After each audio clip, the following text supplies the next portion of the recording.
Hello दोस्तों, जब ईश्वर की कृपा होती है तो प्रारब्ध आसानी से कट जाता है और तो और ज्ञान भी बढ़ जाता है। जी हाँ दोस्तों, आज का वीडियो इसी टॉपिक पे है कि जब ईश्वर कृपा करते हैं ना तो बड़े से बड़ा प्रारब्ध आसानी से कट जाता है, बुरे से बुरा प्रारब्ध आसानी से कट जाता है और उस प्रारब्ध कटने के साथ साथ ईश्वर की कृपा से हमारा ज्ञान भी बढ़ता है, हमारी अंडरस्टैंडिंग भी बढ़ती है और हो सकता है और भी बहुत से फायदे हमें मिल जाए। ये कैसे होता है, एक छोटी सी कहानी के माध्यम से मैं ये बताने वाला हूँ। इस वीडियो को एंड तक जरूर देखिएगा क्योंकि बहुत बड़ी अंडरस्टैंडिंग, बहुत बड़ी जो समझ का मैसेज है वो डेफिनेटली इससे आपको मिलेगा। तो चलिए शुरू करते हैं। एक बार की बात है कि एक राजा और उसका मंत्री अपनी सेना के साथ जंगल में शिकार करने गए। राजा को शिकार का शौक था और अपने मंत्री को लेकर वो जंगल में शिकार करने गया। हालांकि वैसे राजा और उसका मंत्री काफी धार्मिक था, ईश्वर को मानते थे, उनका नाम जप भी करते थे, उनका स्मरण भी करते थे। तो जब ये जंगल में गए तो शिकार करने के लिए राजा, मंत्री और उसकी सेना किसी जानवर के कभी पीछे भाग रहे थे तो कभी उसको तलाश रहे थे। अचानक राजा को एक कोई हिरण दिखा तो उसने तेजी से अपना बाण निकाला, लेकिन बाण निकालते वक्त राजा के अंगुली में उस बाण की लगी और इस वजह से काफी बड़ी चोट वहां पे आई और बहुत सारा खून बहा। और जब वो दर्द महसूस कर रहा था और राजा ने कहा, अरे ये क्या हो गया, ये क्या हो गया, तो उसके मंत्री ने उसी वक्त बोल दिया कि कोई बात नहीं राजा साहब, जो होता है अच्छे के लिए होता है। अब राजा को इस बात पे गुस्सा आ गया, बोले क्या बात कर रहा है, मेरे अंगुली कट गई, खून आ रहा है, तुझे अच्छे के लिए दिख रहा है, रुक। अपने सैनिकों से कहा कि इसे जेल में डाल दो। राजा का फेवरेट मंत्री था, बहुत ही ज्ञानवान मंत्री था, लेकिन मंत्री से ये गलती हो गई। हालांकि उसने हो सकता है सच बोला हो अपने पॉइंट ऑफ व्यू से कि जो होता है अच्छे के लिए होता है, लेकिन गलत समय पर बोला। जब राजा को चोट लगी, राजा को खून बह रहा था, राजा फिजिकली अनवेल था और इमोशनली भी डिस्टर्ब था, उस वक्त इसने ये बात बोली। राजा को गुस्सा आया और उसने अपने सैनिकों से कहा कि इसको जेल में डाल दो। कुछ सैनिक अभी भी राजा के साथ थे और राजा ने जैसे जैसे पट्टी वट्टी बांधी और अब आगे बढ़ रहा था वापस से शिकार करने। जो ही एक हिरण वापस से राजा को दिखा तब वो उस पर बाण चलाने वाला था कि उसके जो सैनिक थे, जो थोड़े से उससे अभी पीछे रह गए थे, वो सडनली वहां पर आ गए और उनके पांवों की आवाज से वो हिरण भाग गया। तो राजा को और गुस्सा आ गया, बोले तुम्हारी वजह से मेरा शिकार हाथ से निकल गया, अब तुम यहीं रुकोगे, मैं आगे इस जंगल में आगे मैं ही जाऊंगा, शिकार मैं ही करूंगा ताकि ऐसे कोई और नहीं भागे। तो सेना को वहां रोक दिया। राजा थोड़ा सा आगे गया। राजा आगे जाते जाते थोड़ा सा मार्ग भटक गया और शिकार ढूंढते ढूंढते वो कहीं खो गया। अब वहां पे आदिवासियों का कबीला था और उस दिन उन आदिवासियों के कबीले को देवी के यहाँ बलि चढ़ानी थी। वो उनका बलि चढ़ाने का दिन था, किसी ऐसे मनुष्य की जो हष्ट पुष्ट हो, एकदम स्वस्थ हो। तो गलती से उनको वो राजा दिख गया, तो उस सारे कबीले ने उस राजा को पकड़ लिया और वहां पर जो भी प्लेटफॉर्म उन्होंने बना रखा था उसको वहां पर जाकर लेटा दिया गया, बांध दिया गया और बलि के लिए तैयार कर लिया गया था। जब उसको बलि के लिए फाइनली देवी को अर्पित किया जा रहा था, उसी वक्त किसी ने देखा कि इसकी तो अंगुली कटी हुई है, अंगुली में चोट है। तो ये सोचकर कि ये हष्टपुष्ट एकदम स्वस्थ नहीं है तो ये आदमी बलि के काबिल नहीं है, दूसरे आदमी को ढूंढना पड़ेगा, तो उस राजा को वहां से छोड़ दिया गया। राजा जैसे तैसे बच के वापस अपने राज्य पहुंचा, अपने महल पहुंचा। महल पहुंचते ही राजा को अचानक ध्यान में आया उस मंत्री की बात कि मंत्री ने कहा था जो होता है अच्छे के लिए होता है, इसलिए मेरी अंगुली कटी, इसलिए उन लोगों ने मुझे छोड़ दिया, वरना आज वो मुझे बलि पे चढ़ा देते। राजा ने तुरंत मंत्री को जेल से निकाला, उसको गले से लगाया, उसको धन्यवाद कहा कि यार तूने बहुत सही कहा था, मैं जो होता है अच्छे के लिए होता है, इसीलिए मैं बच गया। लेकिन राजा को मन में एक बात आई कि यार एक बात बता, मेरे साथ तो जो हुआ वो अच्छे के लिए हुआ, लेकिन तुम्हें मैंने जेल में डाला तो तुम्हारे साथ क्या अच्छा हुआ?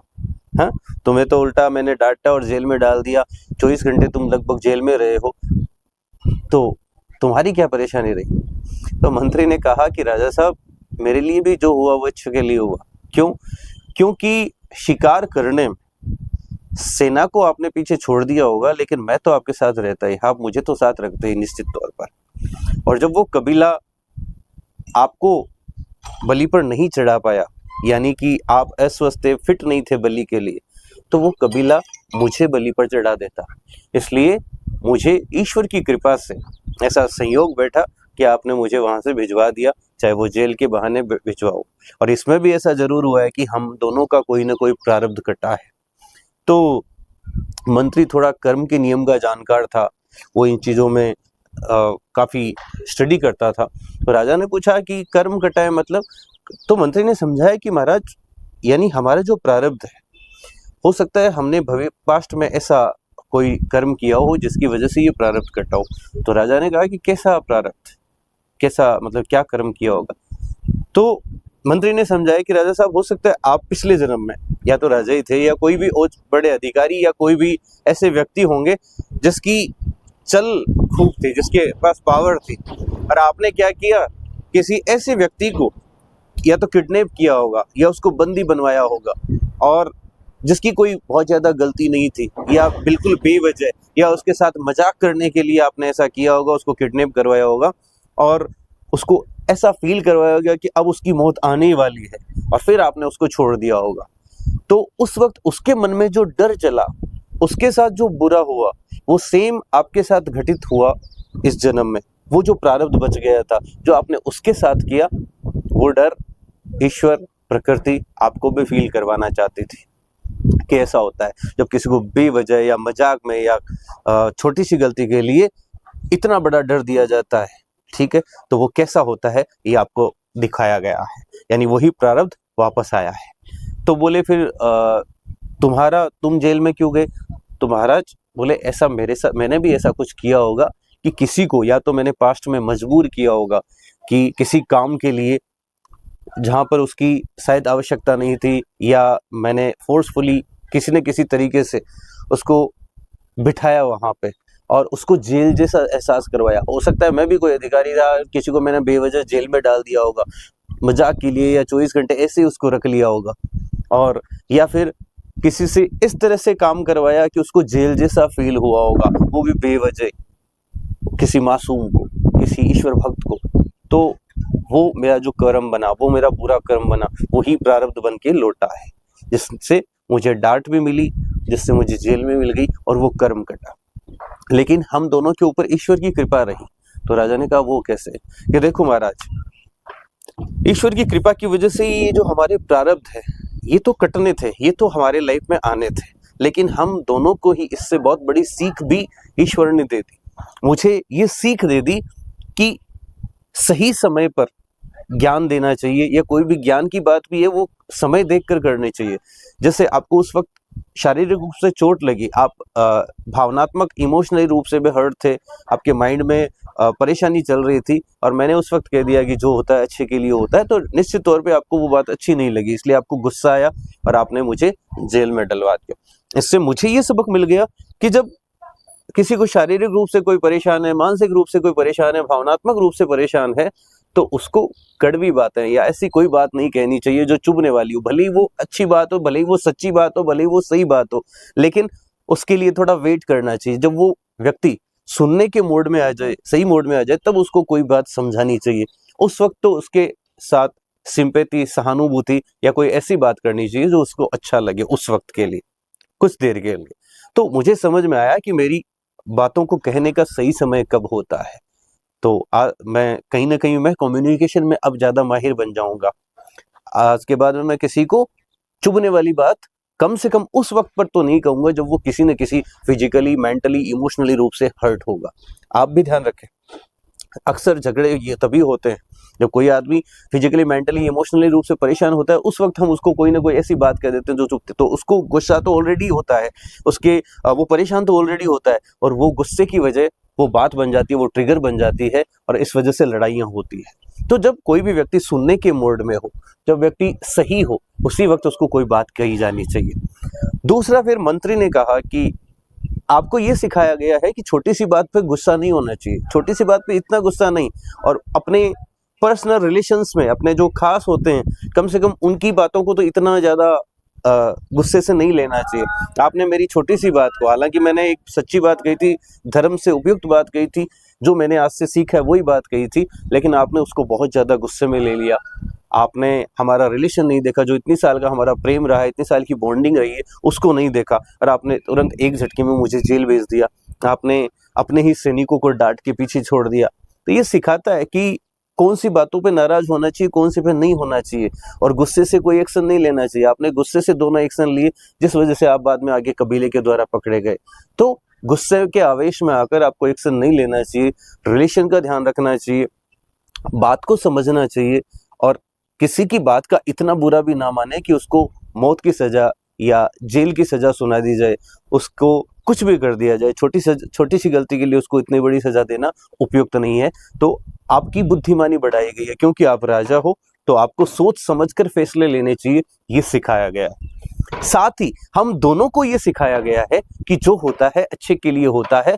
ईश्वर हर कर्म के अंदर, जब ईश्वर की हमारे ऊपर कृपा होती है, जब हम उसका नाम जप करते हैं, उसका स्मरण करते हैं, हम उसके भक्त होते हैं, तो वो हमारे बुरे कर्म भी, हमारे जो बुरे प्रारब्ध होता है वो आसानी से कटवा भी देता है, हमारा ज्ञान भी बढ़वा देता है, और हमें और कोई भी फायदे भी दिलाता है, क्योंकि वो हम उसकी कृपा पात्र होते हैं, हम उसकी शरणागति में होते हैं, तो वो अपने आप ध्यान रखता है। वरना यही सारी चीज़ें भयंकर हो सकती है, खतरनाक हो सकती है, हमारा कुछ भी हो सकता है।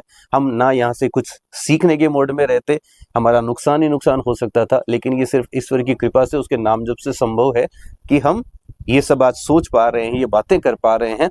हमारा कर्म भी आसानी से कट गया और हमने बहुत कुछ सीख भी लिया। इसलिए मैं भी यही कहूँगा कि ईश्वर की कृपा पाना सबसे ज़्यादा बड़ी चीज़ है। कर्म का एक निश्चित फल होता है, लेकिन ईश्वर का नाम जप करना, किसी भी इष्ट देव का नाम जप करना, उसकी पूजा आराधना करना, उसके प्रति समर्पित होना, शरणागति करना, उसकी कृपा पाना है। और जब उसकी कृपा होती है ना, तभी बड़े से बड़े बुरे कर्म आसानी से कट सकते हैं।